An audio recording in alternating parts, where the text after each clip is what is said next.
voilà li gën a fës ci xëtu yéen kaay fàmm nañ ci àndal Le Soleil la ñu koy ubbee Le Soleil deux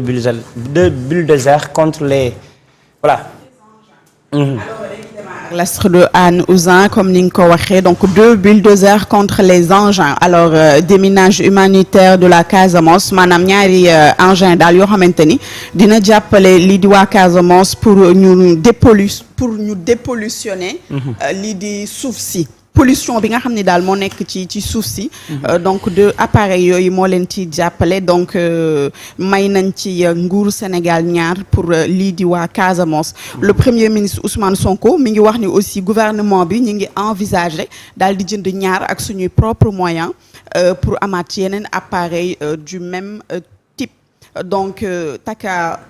Takeseki Akamatsu japonais la xanaa ambassadeur du Japon alors aucune reconstruction n'est possible sans le déminage systémique donc mënuñu daal defaraat te kiiwuñu jël suuf si daal pollution bi ci nekk dindiwuñ ko donc loolu lay wax mu daal di ñuy offrir ñaari appareil yooyu Le Soleil daal loolu la def tey ci xëtu yéene kaayam Ouzin voilà ñaari appareil yooyu Ousmane Sonko doon ko dalal foofu nga ca Casamance sabab bi nag mooy appareil bi dafay permettre ñi nga xamante ni mooy wàllu miin yeeg yooyu xam nga Casamance nag li wolof naan ndell yi dafa am fa des ba léegi te léeg-léeg nag suñu mbokk yi sud yi nekk foofu léeg-léeg dañuy dëgg ci ndell yi muy compliqué si ñoom donc appareil bi daf leen di dimbali ba fexe ba seppi ndell yi teg fële wa ilaa dina leen permettre ba yow miy dox en tout cas doo mën a am benn yoon booy xamante ni di nga fa jaar ba ndell yi di la laal mu nekk lu am solo voilà bu ñu fa jógee dañuy dem ci la tribune moom ñëwaat na ci haute cour de justice. mi ngi noonu la tribune Ouzin nee na la haute cour de justice dans une impasse alors le corrupteur d'Ismaïla Madior Fall se dédie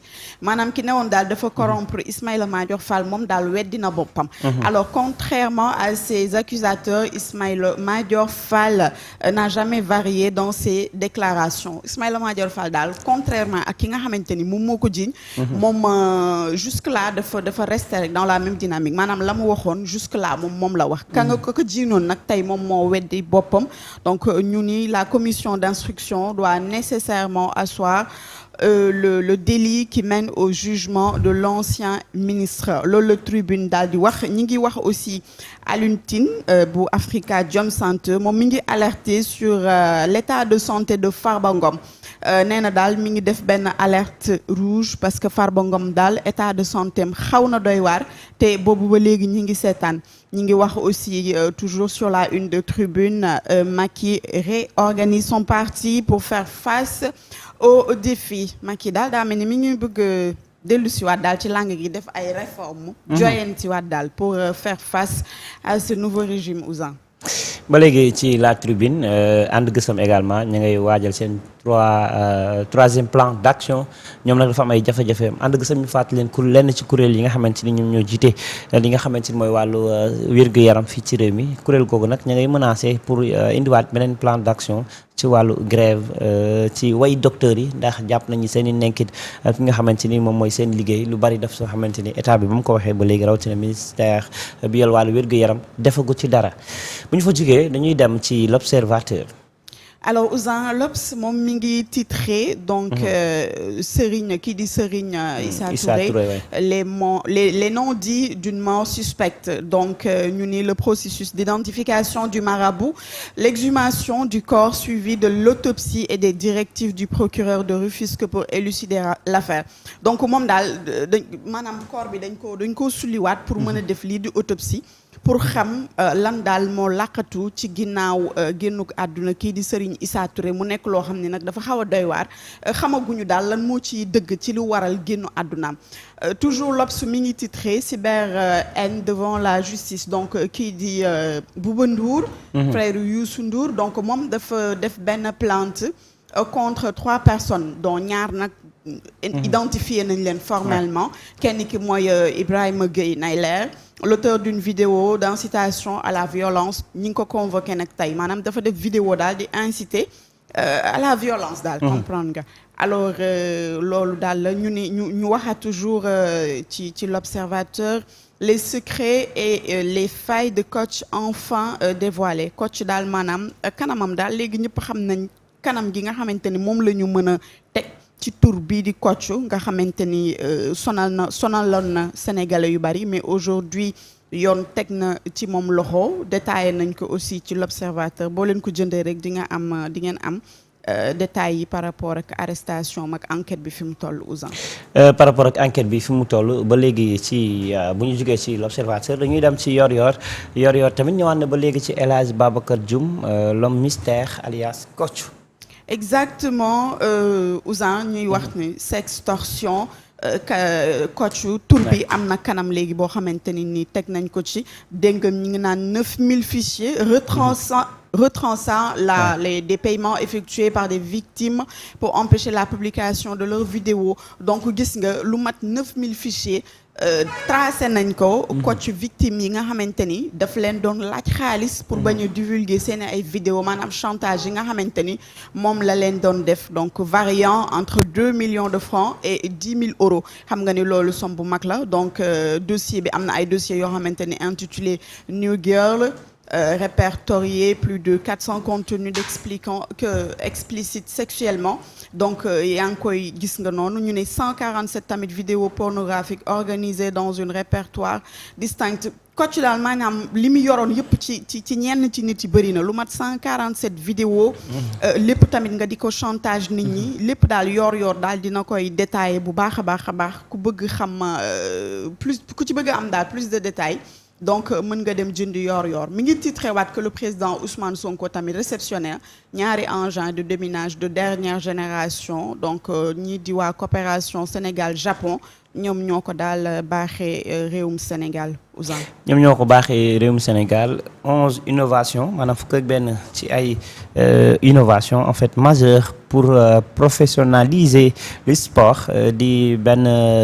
code bi nga xamante ni adoption d'un nouveau code bu xamante ni mooy ministre des sports soxna Yacine Diène bi nga xamante ni mu ngi ko daal di def ngir joyante bu baax a baax football alors Fama bu ñu jugee ci yor dañuy dem ci Les Échos. Bouba Ndour dépose une plainte à la cybersécurité. Exactement Ouzin Les Échos moom day revenir sur la plainte de Bouba Ndour à la cybercriminalité mi ngi naan injure diffamation et menace diffusion de fausses nouvelles Feuz Niang Ibrahima Gueye Nayler et X visés par le directeur des programmes de TFM auditionné hier moom daal ci loolu la dellusiwaat nee na aussi 70% des marchés en valeur échappent au secteur privé loolu ñu ngi koy wax ci accès au BTP de la commande publique maanaam BTP bi daal li nga xamante ni moo doon secteur privé bi 70% des marchés duñ ko jox secteur public bi plutôt day échapper au secteur public donc loolu daal Les Échos titré Ouzin. voilà bu ñu fa jugee dañuy dem ci li nga xamante ni moom mooy Walf Quotidien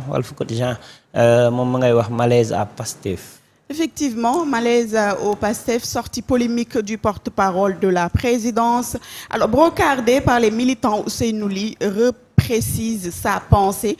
Moom daal fan yi nag coow li xaw na bari autour du PASTEF mais daal moom daal mi ngi am ay critiques yoo xamante ni mi ngi jóge de partout moom Ousseynou Ly. Alors mën ngeen am les détails bi Walf Quotidien mi ngi titré aussi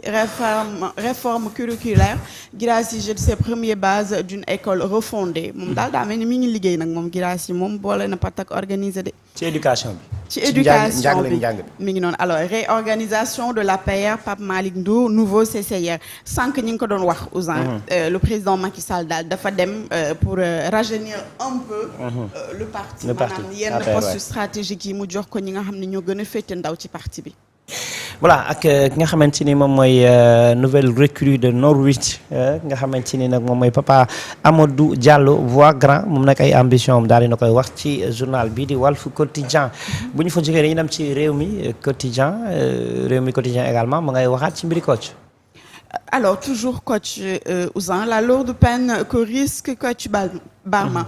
plus de 100 000 plaintes et 8 chefs d'accusation Ouzin loolu bari na plus de 100 000 plaintes donc mu mel ni li koy xaar daal lu mag a mag la grève de l'entente subsiste UNTJ donc le ras-le-bol des populations grève bi mi ngi bëgg yàgg mi ngi xaw a paralyser nag secteur justice bi Ouzin loolu la ñu wax le ras-le-bol des populations toujours le Rewmi mi ngi titré mu ne réforme des curricula Le gouvernement enclenche la refondation du système éducatif. Girassi ma ngay liggéey. Girassi ma ngay liggéey bu ñu fa jugee dañu dem ci Sud Quotidien la société civile interpelle Sonko. Effectivement Ouzan société civile bi daal moom mi ngi woo Sonko nee na paralysie du système public de la justice moom lañ doon waxtaane léegi par rapport ak grève bi nee na Ousmane Sonko le premier ministre invite à reprendre la main kooku Alioune Tine moom moo ko wax nee na réquisition de droit de grève monsieur El Hadj Ahmed Thiam éclaire le débat juridique mu mel ni daal dañu war a siffler la fin de la grève. ñu ngi ci Sud Quotidien Ndeye Fatou voilà bu ñu jógee Sud Quotidien dañuy dem ci li nga xamante ni mooy L'As Quotidien. alors juste Ouzan excuse-moi balaa ñoo jógee Sud Quotidien ñi ngi wax Mbour entre urbanisation croissance démographique donc Mbour daal nekk na léegi dëkk boo xamante ni dafa mag population bi waaw dafa màgg dañu war nañu defaraat lii di urbanisation bi donc les raisons aussi d'ériger l'agglomération d'une ville moderne donc agglomération bu mel ni Mbour aujourd'hui war nañ ko def daal une ville vraiment moderne. Voilà bu ñu fa jugee dañuy dem ci L'As le Quotidien L'As le Quotidien moom dafa mel ne ñëw na ci Diomaye. moom ñëw na ci le président Bassirou Diomaye Diakhar Faye nee na critique des militants amitié avec le premier ministre éprouvé contexte économique peu reluisant les supplices du pouvoir de Saint Diomaye loolu daal la wax donc dëkk bi ku ne xam na ni actuellement ñi ngi wax crise au sein de l'État militants yi ñenn ñi ñi ngi mer son amitié avec le premier ministre donc nit ñi ñi ngi ci discuter nee na daal loolu dafa nekk ay gàllankoor jëmale ci lii di loolu dafa nekk ay gàllankoor président Bassirou Diomaye Faye mi ngi dellusiwaat ci plainte Bouba Ndour bi nga xamante ni moom la def dellusiwaat na aussi ci Macky Sall bi nga xam ne dafay def remanier son appareil politique réorganisation de l'APR. voilà ñu daanale ko ak sport tàggal yaram tribune sport je suis convaincu que Bombardier est facile à battre ki nga xamante ne moom mooy Jackson moo ko daal di wax. alors. voilà Jackson bi nga xamante ni moom moo nekk écrit waalo démb mu doon def open press am daal dina ñëwaat ci li nga xamante ni moom mooy combat bi di am weekend bi je pense que dimanche la question production moo ko daal di tëgg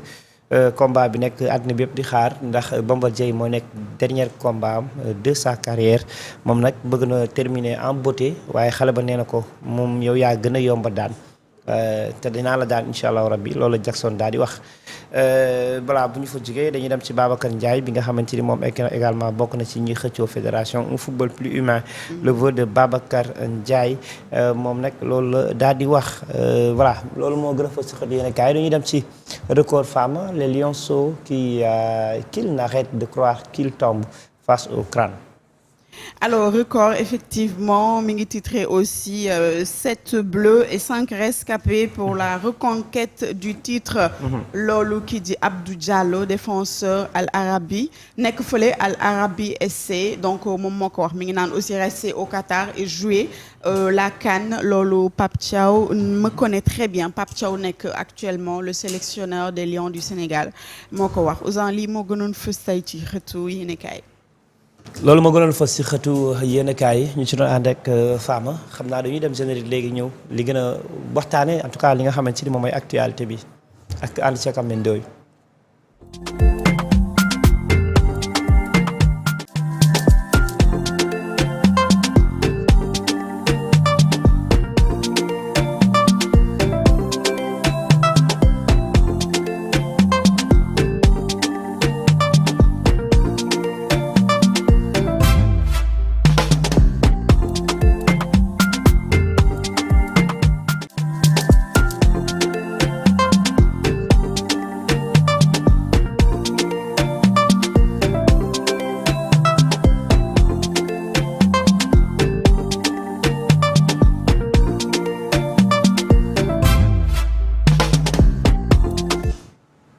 voilà loolu moo gënoon fës ci xëtu yéenekaay bi ñu ci doon ànd ak nga xamante ni moom mooy Fama tey nag li ñu war a waxtaanee bëri na ci wàllu actualité bi ndax Fama balaa ñuy ñëw ci parce que dañuy faral di ubbee ay faits divers xam nga léeg-léeg tribunal nag ay mbiri doy waar dafay am na benn waaye boo xamante ni je pense que Grand Yoff la nekkoon am daal sàccum portable. merci. cas bi nag ay ree la ma def. Ouzin. ah bon billaay ay ree la ma def. lu tax mu def la ay ree fit ak genn wàll. waa ji lu mu def.